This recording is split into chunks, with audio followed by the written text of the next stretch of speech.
right, guys. Hey, thanks for checking out youtube.com/Joe Cronin Show and checking us out on iTunes as well. Today we have a special guest, lead singer of the band Smile Empty Soul, and right now he's going to be on tour for his solo record, Food Chain.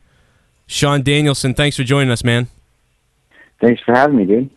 All right, Dave, Dead on Dave Vincura is here with us as well. If you hear someone else in the background, it's him. Yep, I'll be selling like no one's business. I'm here. Yeah, he's here to sell for us, so there you go. I got a bunch of questions lined up. I had people emailing me and stuff when they found out about the interview, as usual, so I've got some of those I'm going to throw at you. But, cool. Sean, one of the first things I wanted to ask you, and things have changed so much, like in the music industry, over the last 10 years, maybe a little bit more. I feel like you guys have been touring a lot, like maybe like one of the most toured bands if you were to go back 10 years. Do you agree with that? Yeah, potentially. I mean, we've definitely done our fair share, since 2003. We've seen a lot of road. Yeah, it was I haven't seen you in a long time actually live, but I will never forget, radio's tough right now to hear bands. I think that like I mostly hear bands on through YouTube or through some other avenue because there's no more, there's no more MTV, there's no more music on television really for the most part. It's really weird. It's a weird time. It is a bizarre time. And things like this, like what I do on YouTube, I find my stuff through this stuff more than anything. That's why I started incorporating bands on here, because every time I play a band now, I get like 30 emails from someone, what was that song? Who was that band? Right. And right. I'm like, that's awesome. This is a great place to advertise bands and to let people know about them. Yep, and like you said, as a musician, you do everything you can do to get your name out there, because there is no centralized MTV or centralized radio anymore. It's all kinds of little niche things, all over the place. Yeah. How has that adjustment been for you personally? I mean, has that been a tough adjustment to overcome, or do you miss the radio days or what? Well, I mean, the paychecks were definitely bigger for us back then, but so you got to miss some aspects of it. But we've learned to roll with the punches and survive, and it's just definitely gotten, it's just shrunk. It's like a tenth of what it was back, 10 plus years ago, and everything is smaller and everything is harder, but we're still here and doing it, and got to be grateful for that. Right on, right on. I mean, it's a great example. It leads right back into, like, I think I was 19 years old. It was 2003. I had my $200 that I just purchased, $200 Chevy Nova, and I heard bottom of a bottle on the radio, and I was like, whoa, who is this? What's going on? Like, I love this song. Where the heck did this come from? And immediately go home, search the internet, find out about you guys. And that just, I don't even turn on the radio. And I listen to sports talk radio and stuff like that, and that's about it. I don't hear anything really new for the most part. Same 20 songs. Oh, dude. Yeah, the radio is, it's pretty much worthless at this point. They only play 10 songs over and over and over again. And it's just, it's the worst state that it's been in, I think. Yeah, I How agree. frustrating has that been? It has to be frustrating. It just has to drive me insane. Yeah, it is when you're actually going for radio, because it's definitely a favors and pay me kind of game, and to get into that, unless you get into that little top thing of 15 songs just going over and over and over again, you can get up close to it and it still doesn't do much. You got to crack into that top little thing, and it's expensive and it's tough, Yeah. Now you everybody knows, most likely, if a lot of people that listen to this know about Smile Empty Soul, but a lot of people still might not be aware that you're doing a solo and that you've done solo work before, because you've already released one. I think it was a couple years ago, and right. And Food Chain now is out, and you guys can go get that on iTunes. Personally, if you're going to go out to see Sean live, I obviously recommend getting it on iTunes, and I assume you're traveling with copies of the CD as well. Oh yeah, yeah. I got the EP I released in 2003 is called "Enjoy the Process," and then I released "Food Chain" in November of last year. They're both up there on iTunes, Amazon, all the digital things, and then I've got physical copies of both on my solo tours I'm doing. I have to have hard copies of everything, so usually I'll buy the digitals and then I'll go see live, and then I'll buy, the copies there, of course. If it's good, if it's really good, which it is, by the way. I just, I've been listening to this thing over and over again. I've actually been going back and forth. Man. Yeah, no problem, man. I've been back and forth between you guys and Marilyn Manson, if you can believe it or not. The two, his new CD. Which record for Marilyn Manson? He just released a new CD.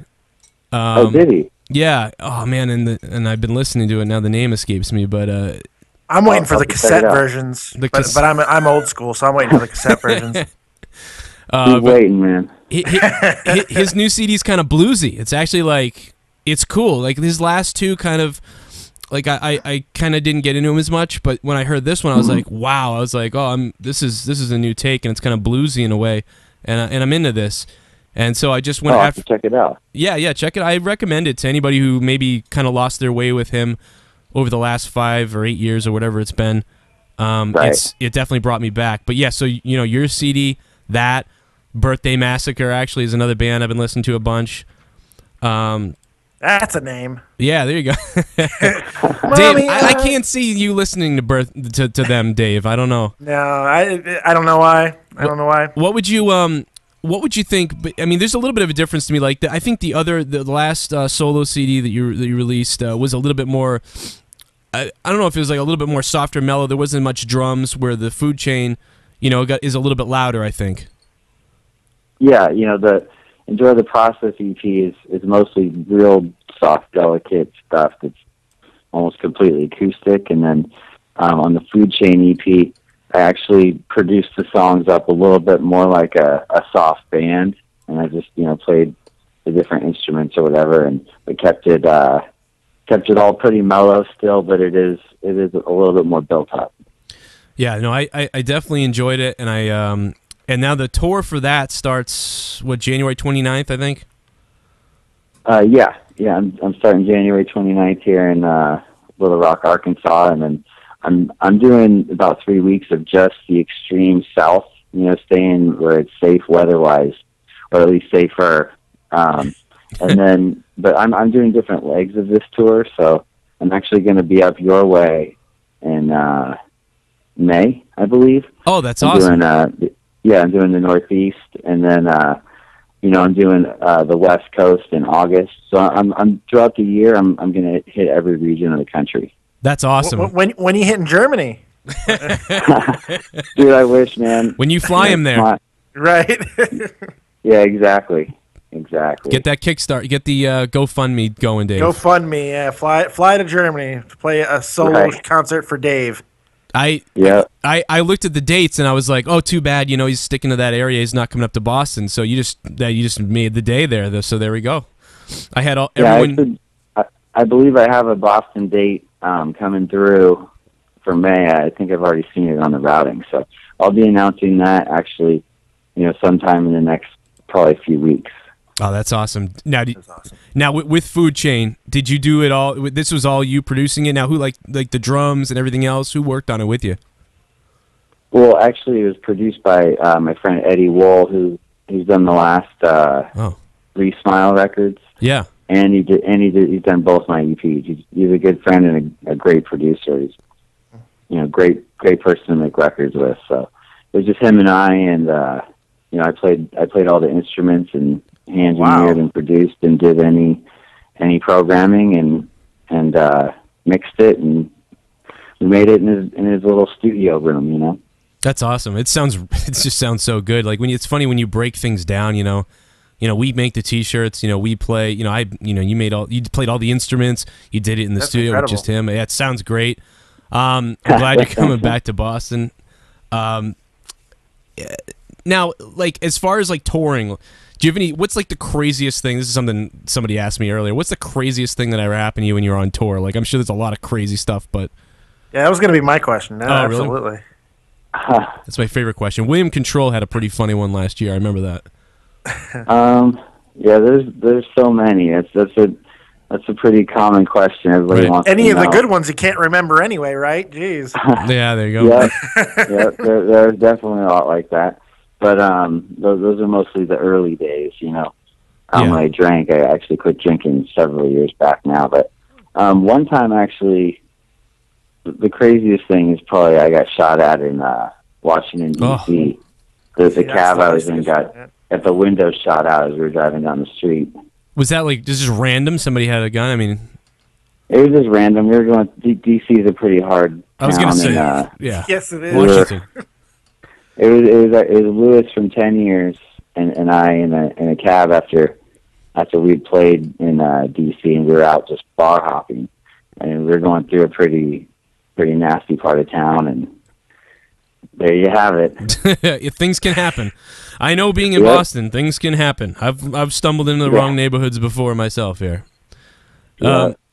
Now, as far as playing music now and everything else, when do you think after Food Chain? Well, as far as the solo stuff, did you get into that because like Smile was going to take a break and you have to keep going with things, or or probably creatively, you have things you want to do but you can't quite, you're not sure if you're going to use them with Smile, so that's why you use this avenue to go with those songs?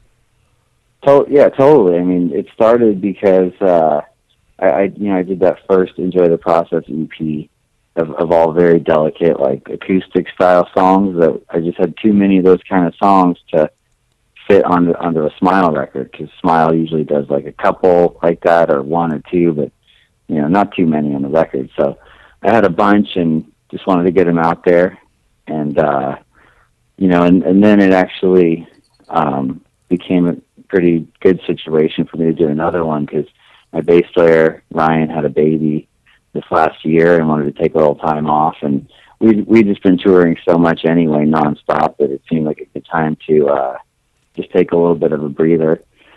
So now I'm just doing this casual thing, on my own, doing the solo thing. All right, that's awesome. Well, I will. I'll definitely be out there in May for that. That's awesome news, and it'll be a little bit warmer here, so good time to go to. Did you plan that? Let's make it a little warmer. Dude, that's how I planned it. That's why in February here I'm going to be doing Texas, Louisiana, Alabama, Florida. I'm sticking to the South here for the winter. That's a great idea. I told the Dreaming this. I don't understand why they come to they always come to Boston or like the Northeast in February. It's like 4 times they've done it, and I was like, what are you guys doing? We're hardcore, Joe. That's why. Yeah. No, you're not weather people. You need to get a meteorologist, buddy. I'm just saying. I don't. You know what I mean? Like bands doing that. It's really. It took years for us to learn the hard way. Okay. Right. We did the February in Montana tours before, and we got ourselves into plenty of situations that sucked and weather that sucked. So we decided to take hold of that and change that.